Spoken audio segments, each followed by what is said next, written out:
6. käik. Tere, kallid rallisõbrad, ütleme sel nädalal viimast korda 6. käigu podcastist. Rootsi ralli on läbi saanud ja lõppes see siis Elfyn Evansi võiduga, kes lõpuks 12,7 sekundiga ralli Ott Tänaku ja Martin Järveoja ees võitis. Tere, Margus Murakas. Tere. Vaatasid seda punktikatset ka? Ja ikka. Alustame võib-olla sellest mehest, kes tuli 3. kohale. Kalle Roompere läks siis rajale 0,5 sekundit, oli edu Sébastien Ogier eest. Lõpetas selle katse niimoodi, et 3,9 pani Ogier'le ära ja pani punktikatse kinni.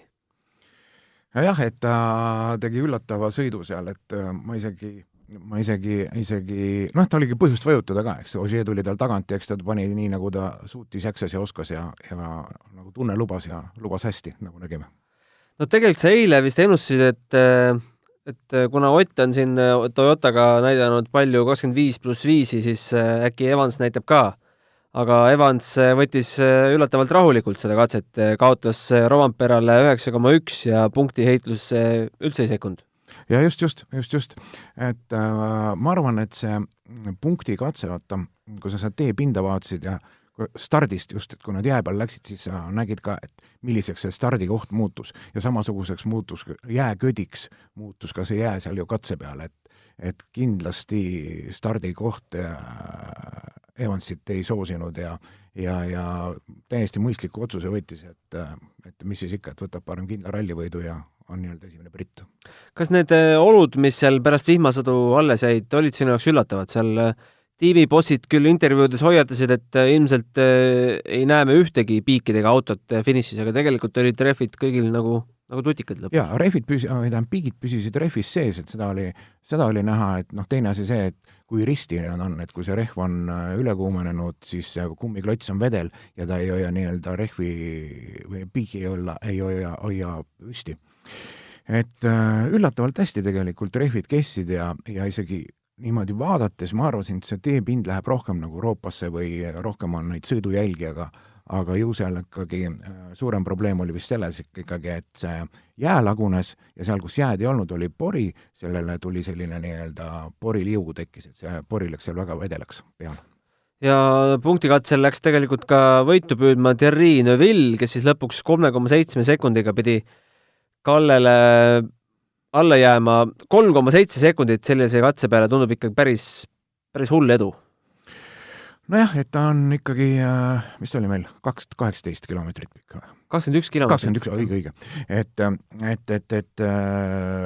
kui sa vaatad ka neid splittide aegu, et kus kohas need nagu vahed tekkivad, eks, et tundub, et ikkagi selle ralli tegi ära Toyota mootorite suurem lõppkiirus, et kui need splittid hakkavad tulema, siis kümnendikud enam-vähem püsis Neuville kogu aeg Evansi või Roompere tempos ja siis mingil hetkel viimane split oli vist. Ja seal tuli põrraki ja seda mudelit on ka ju eile oli näha, et kuskil need splitid nagu kärisevad ja ju need siis need, ütleme nii, et 180 sõitmise kohad on.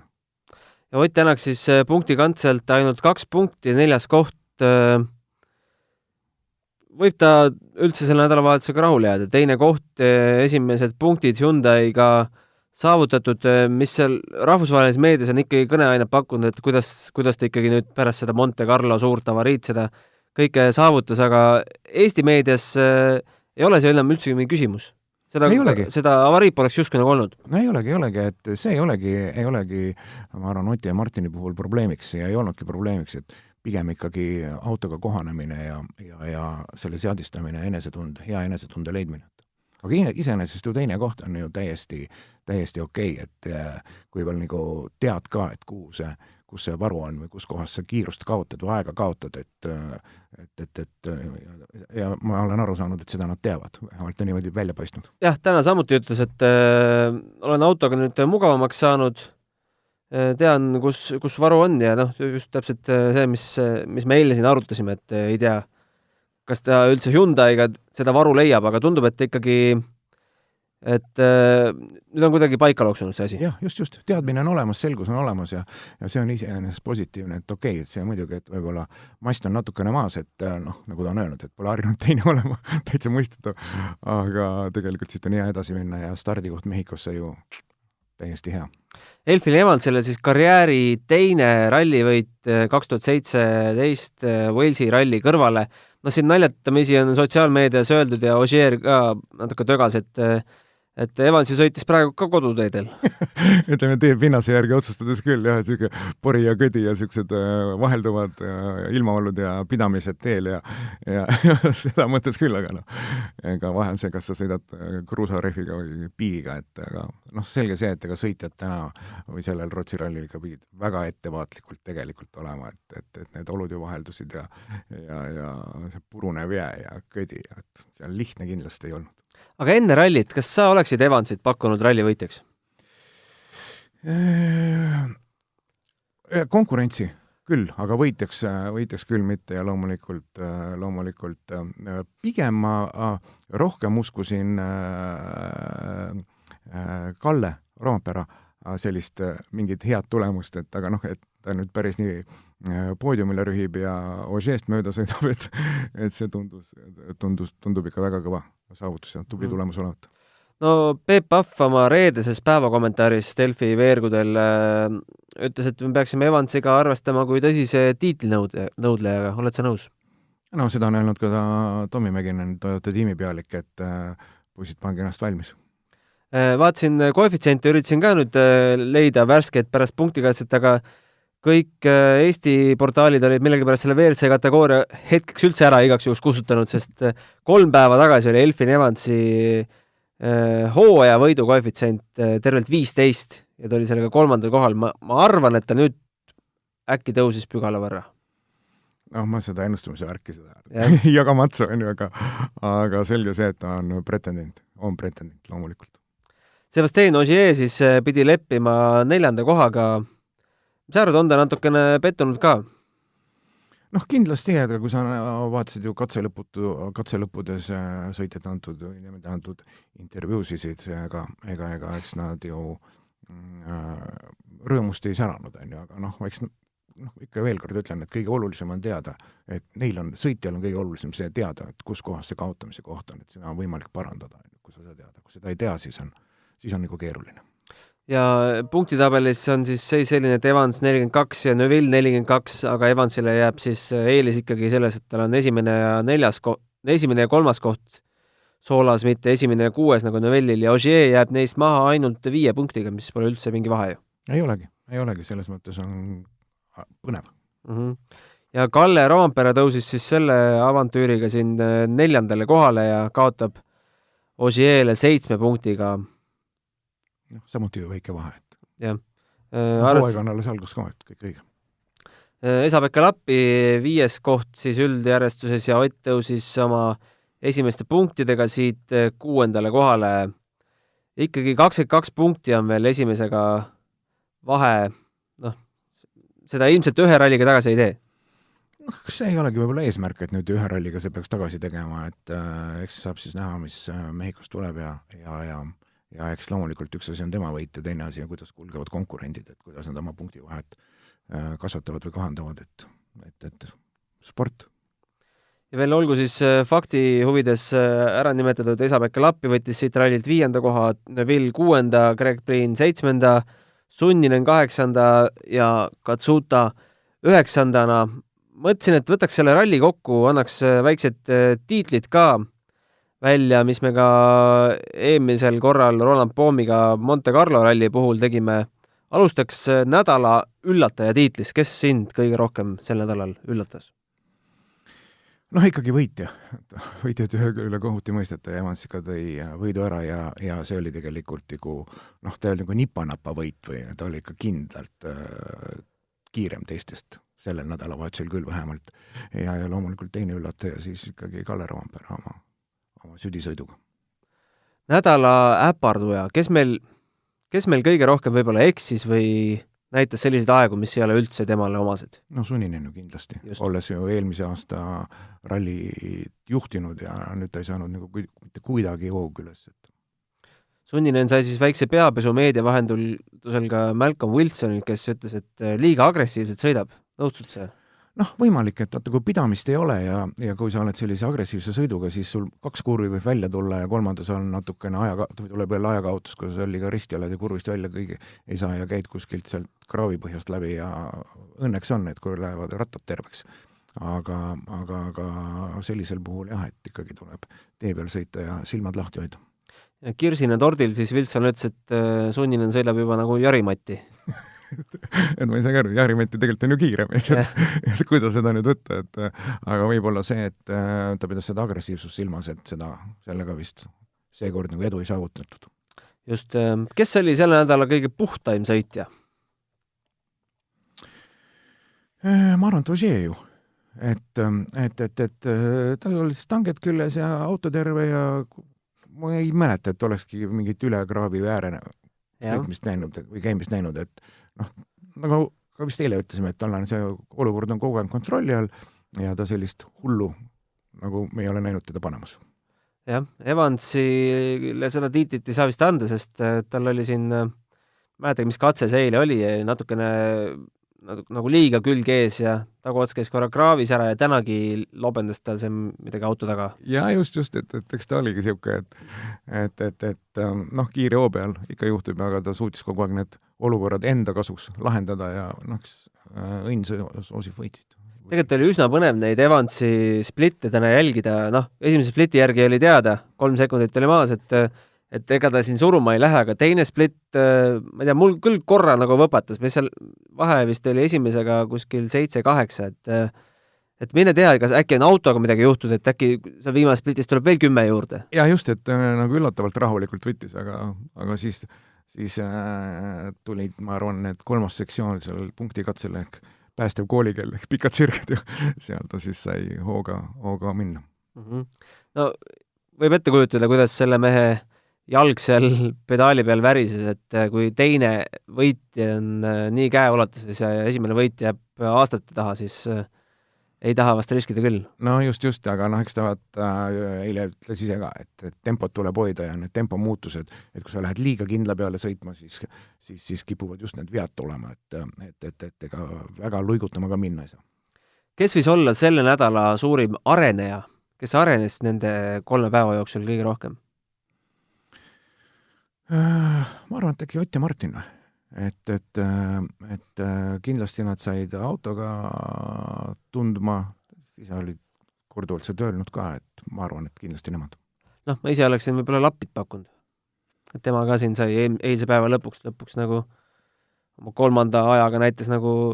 Jah, et ka õige, et tal ju see ralli ei alanud kõige suurema hooga, et ja teades tema kiirust, et pigem oli ta selline teistpidi üllataja ralli alguses. Nädala ebaõnne sõdur, ma arvan, et me mõtleme ühtemoodi. Ja Jari-Matti. Just. Ja kui mõelda, et Toyota on ju, mingi klamber, mingi fiksaator, mingi juhtmehoidja on ju, et no ka juhtub jälle. Tehnikasport nii öeldakse, kui ei meeldi mängi malet. Kas Toyota võis sel aastal esimest ja mitte viimast korda näidata võib-olla oma nõrkusi, et ta on küll kiire, mida me nägime ka eelmisel aastal, aga natuke ebastabiilne. Nojah, et eks saame näha, aga loodetavasti, et kõik need õnnetused, kõik õpivad, ega seal on ju, mõtlevad inimesed on ju kõik, et ma arvan, et vigadest õpitakse. Mis järeldusi me sellest rallist, nii palju kui seda rallit oli, 9 katset, olud sellised, kus keegi pole varem sõitnud, saame teha ülejäänud hooajaks? Tundub, et tuleb põnev hooaeg, et ühelt poolt saame näha, kuidas siis nii-öelda kruusa peal hakkab kulgema Kalle Roompere, kindlasti sekkub esikolmiku võitluses 4. mees ehk Evans ja see ongi positiivne, et ja siin kui hooaja keskel vist Fordile tulevad veel siin täiendused, et loodame, et ikkagi siis Lappi saab ka hoo üles ja sähvatab, et Soomes kindlasti. Et kui eelmine aasta oli meil 3 tiitlinõudajat sisuliselt, siis äkki saame sel aastal juba terve käe appi võtta? Just. Ja see on ju alale kasulik, et siis on ju põnev jälgida. Noh, lõpuks siis nägime, kuidas auhindu andis üle FIA president Jean Todt, kes oli siis ka nende erakordsete olude pärast sinna kohale lennanud. Mul tuli meelde oma sõjaväe ajast, et kui sõjaväes mingi jama oli, siis pataljoni ülem tuli lõpus kohale, kui tikksirgelt kõik lõpuks seisid, et natuke nagu võrreldav olukord. Ütles siis seda, et sellistes oludes ei saa kindlasti enam Rootsi ralli toimuma. Oleme juba korraldajatega meetmeid kasutusele võtnud, et järgmine aasta see siit Torspist minema viia. Noh, see viitab paralleel sõjaväega see, et sõdurid saavad linnaloale, aga ülemused jäävad aastaks veel kasarmusse. Et siin läheb ju töö tegelikult kohe edasi, sest aasta ajaga uus ralli sisuliselt püsti panna ei ole mingi naljaasi. Ei, kindlasti, et jah, keegi ei tea, kuhu poole, kui see ilmastiku risk on nii suur, et siis ei ole mõistlik ta seal kalendris hoida, et tähendab sellisel kohal, et mingi lahendus tuleb leida, et see on kõigile rahulikum ja parem. Üks minu siin olemise põhjuseks on näidata solidaarsus korraldajatele, kes on pannud nii palju tööd sellesse, et ralli ikkagi toimuks. Väga diplomaatiline. Noh, eks me ju tõdesime ka eile, et kõik on pingutanud, et see ralli ikkagi toimuma saaks ja ta ära toimus, et see oli kõigi osapoolte pingutus. Tegelikult oleks väga huvitav nüüd tagantjärele kuulata, mida need ralli korraldajad ise sellest nädalast räägivad, kuidas süündisid otsused, palju pilootidega räägiti, tiimi pealikega, kas otsuse võttis üks mees vastu, mitu meest, et mis see taga üldse oli? Ja just, et neid tausta ja kõike seda tööd, mida seal tehti, kas või kiiruskatsetega, et palju seal kasteti ja mida tehti ja kõik sellised nüansid, et neid oleks tõesti põnev teada saada ja äge kuulata. No eile arutasime veel, et võiks ju selle punktikatse ju eile ära sõita, aga me ei olnud ainsad, kes seda arutasid. Ogier pani ka seal natukene moka pihta, et me raiskame siin ainult oma aega, sõidame selle katse kohe ära. Noh, mõistlik ja kui oli veel teada seda enam, et see ilm niimoodi ära keerab ja noh, kui seal ka oli juba variant, et kui ikka päris hulluks läheb, et kas ta siis üldse saab toimuda. Et aga õnneks ta toimus ja noh, muidugi oleks võinud. Eks seda sõitjatel ja tiimidel seda mollutamist ikka seal Torspis oli. No 12 kuni 15. märts Mehhiko ralli, praegu nende kahe ralli põhjal, me oleme näinud asfaldit ja nii-öelda pool talverallit. Keda sa ennustad, et kes võiks kruusal tempot teha? No ta Mehhikos on jälle see teema, et seal sõidetakse nii kõrgel. Seal on natukene automootorid alamvõimsused, et õhku pole ja siis on teine see lahtise kruusa värk, et seal seda Fortuna asju on ka palju, et aga noh, eks ikkagi need, kes on traditsiooniliselt kiired olnud, et ma arvan, et need 4 meest kindlasti hakkavad loodetavasti koos Evansiga nüüd esikohta seal jagama ja kes meil seal eelmine aasta võitis? See on hea küsimus. Jah, mul ei tule ka kohe, et äkki Ott oligi või? Jah. Et loodame siis seda sama. Absoluutselt. Aga sellega vast selle nädalavahetuse lõpetaks. Uued rallijutud juba homme Delfi rallisaates ja kindlasti ka teisipäeval Mehed ja Nuta saates. Aitäh sulle, Margus! Vast loodame, et sellist rallit enam ei näe. Ei on nauditav. Noh, ta oli eripäraline, et ta ka ikkagi emotsiooni pakkus ja minget pakkus ja ütleme nii, et ta oli oma varjunditega. No tegelikult võiks ju tunduda, et meile siin hea tööpõli, et saame kiiresti õhtale, aga vast iga spordiajakirjanik teab, et kõige hullem asi spordiajakirjaniku töös on ootamine. Ootamine katsete vahel, üldse ootamine, et see päev pihta hakkaks, noh, sellist asja enam ei soovi tõesti. Täitsa usun. Aga aitäh, et kuulasite järgmise korrani. Tänan kutsumast.